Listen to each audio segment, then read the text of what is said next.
feel so alive. Yeah, I'm happy head to toe. I'm in overdrive. Well, alright. Clear those clouds away. I can feel the sun. Yeah, let the music play. Now we've just begun. I'm ready, 'cause these are the best days. Yes, these are the best days. These are the best days. These are the best days. These are the best days of our lives. Of our lives. There's magic in the air, and it feels so right. Yeah, yeah. So follow if you dare, and you'll see the light shine so bright. 'Cause these are the best days. Yes, these are the best days. These are the best days. These are the best days. These are the best days of our lives. Of our lives. Yeah. Oh, can you feel the spotlight shining on you? It's alright. Living the moment, find your place in this world. Every boy, every girl, yeah. Follow your dreams, let them lead, let them guide. All you do, let them see, let them guide. How was that for you? Oh man, I need a smoke and a sleep. It was great, sure. See you through.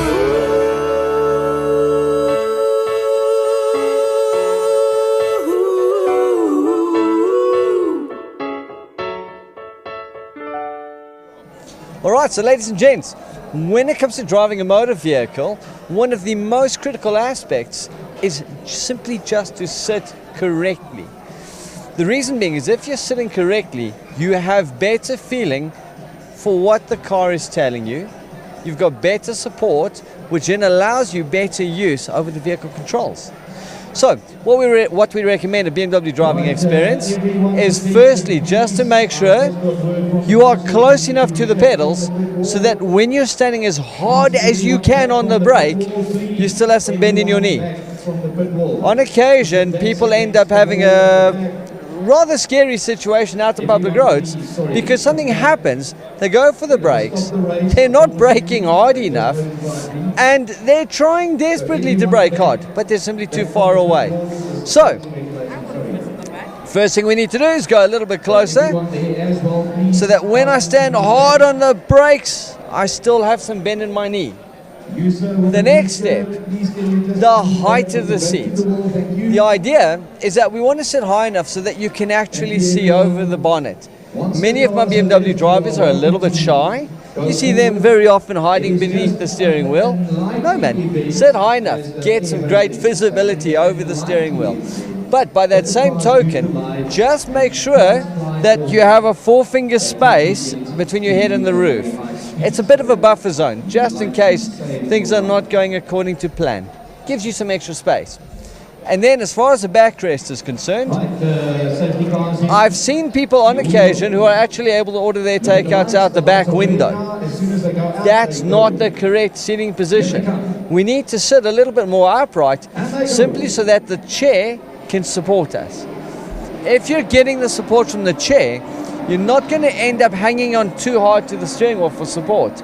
And this in turn will allow you better flexibility with your hands. So this one at the moment, this one is all right for me. I'm sitting nice and upright, I'm paying attention, I've got the support from the seat, close enough to the pedals. Now, as far as the steering wheel is concerned, I just need to make sure that the height, I can see the gauges clearly through the steering wheel, so I can adjust the height of the steering, and then bring it close enough to you so that when you put your hand straight out on top of the steering, it just touches you in this wrist region here.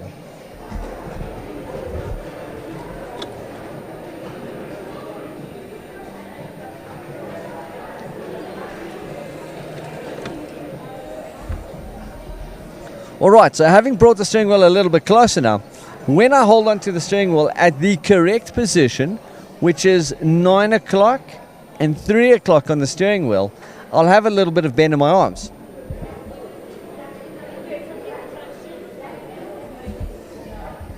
The reason for that bend is when I steer, my hands are a little bit more compact. I've got better flexibility and I can move much faster on the steering wheel in the event of an emergency or if there's a skid. And that's the main reason for why I'm sitting in this position. A lot of people are worried about the airbag now hitting them in the head. The airbag is only going to deploy to about this point, and it deploys in just 30 milliseconds. To put that into perspective, it takes us 100 milliseconds simply to blink. In a collision, before I've even moved out the seat, the airbag's already fully deployed and starting to deflate already. However, the airbag is only my secondary restraint system. The primary restraint system is the seat belt. So now that I'm sitting correctly inside the vehicle, I need to put my seat belt on.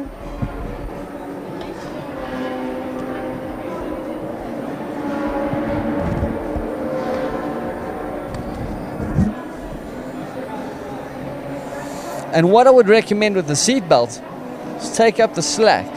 The reason being is in an emergency situation, the less movement you experience, the less injuries you suffer. This one I haven't taken up the slack yet, and look what would happen in a collision.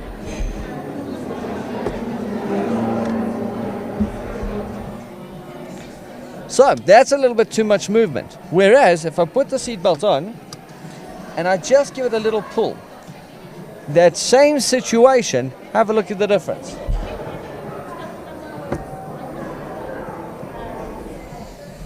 So in the same situation, I would experience less movement, which means I experience less injuries.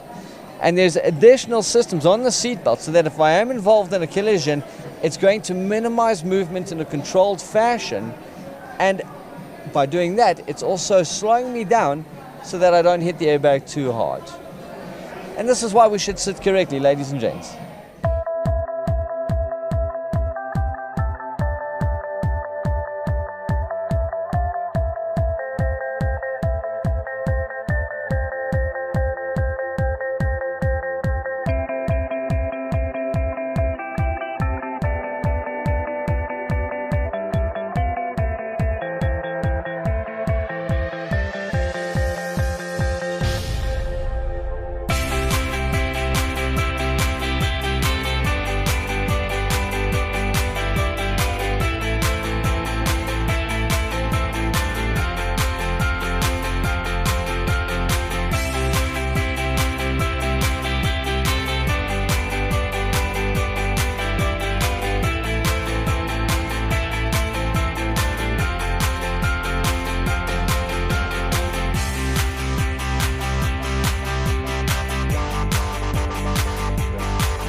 Pink Drive is here today with Bridgestone and BMW at Kyalami for the track day where we are raising funds for Pink Drive. They are doing education, awareness and testing for breast cancer. We go out to the communities to provide the service for all the ladies, especially for those medically uninsured.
First of all, I'm very impressed with the quality of the tar.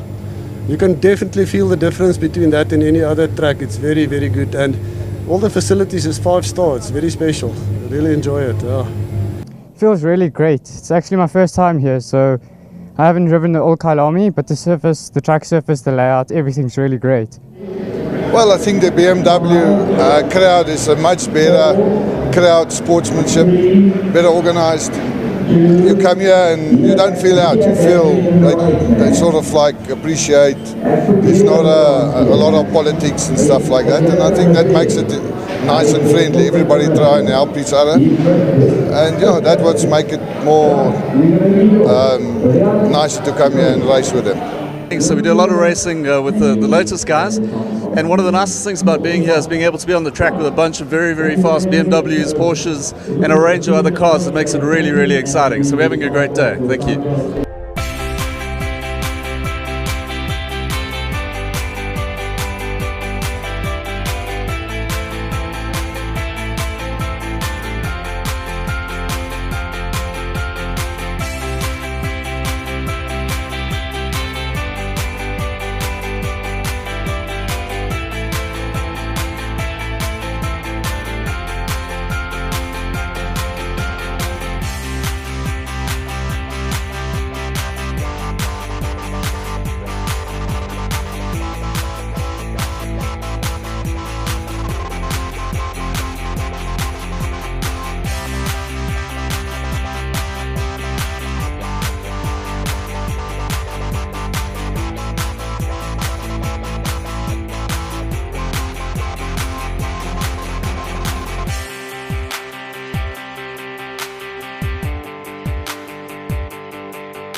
He was born with tracheal esophageal fistula and esophageal atresia.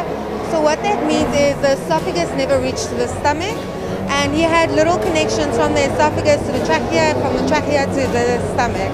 And they had to repair that at 2 days old, or he would have died. They did the operation. It was a huge success. He came off the ventilator 2 weeks later, and they said to us, he'll be fine. We went home. He kept stopping to breathe. Kept telling the pediatrician something's wrong. She's like, no, nothing's wrong. And I just refused to leave her room the one day. And I was like, you need to do something. I'm going to lose it. And we went for a barium swallow where he went into full cardiac arrest. And we ended up doing CPR on him. Took an hour and a half to resusc him. Once we got him back, they said to us he's got convulsions, and I was like, my kid doesn't have convulsions. I'm like, you don't know what you're talking about. We called Dr. Carapina and Dr. Dinopoulos in. They had him transferred, and we picked up his trachea and bronchial malaise. So what that means is the cartridges that we have in our trachea to support it, he does not have. So if he gets overexcited, or if he cries, or he gets sick, the trachea actually flops and it closes, and then he goes into cardiac arrest. If you catch it quick enough, you can actually reverse the effects quite quickly, and you can get him back within 5 minutes and he's smiling. But if you don't get it within a minute, it takes around about an hour to get him back, and there's always the risk of brain damage. Since we've been involved with this, we've seen a lot more cases. I said to my husband, it feels like I was walking with blinders, because I never saw all these kids that are struggling and all these defects. And since Caleb's story, I've seen it. And we originally did this event to raise money to get Caleb to Boston, but we've had such good response that we've raised 7.6 million. So we've got around about a surplus of 1.5 million, which we're going to be using for aftercare, but also to help other children. So we're going to be looking for rare defects that people feel there's no hope. Because everyone said to me, there's no hope for my child, and there is hope. He's going to Boston, he's going to get his operation. It's quite a big operation. We're looking at a minimum of 10 hours. It's 3 different procedures that's going to be done by 7 doctors. But I have full confidence he will be okay. We're going to come back in 3-4 weeks' time, and he's going to live a normal life. And I would like to give hope like everyone else gave me hope. So we've already found another case, which I haven't told anyone about. We bought a MyPap for a child, and we're keeping that child stable until we can find out what operation the child needs, and we're going to help the child then. But we'll be giving further details later on.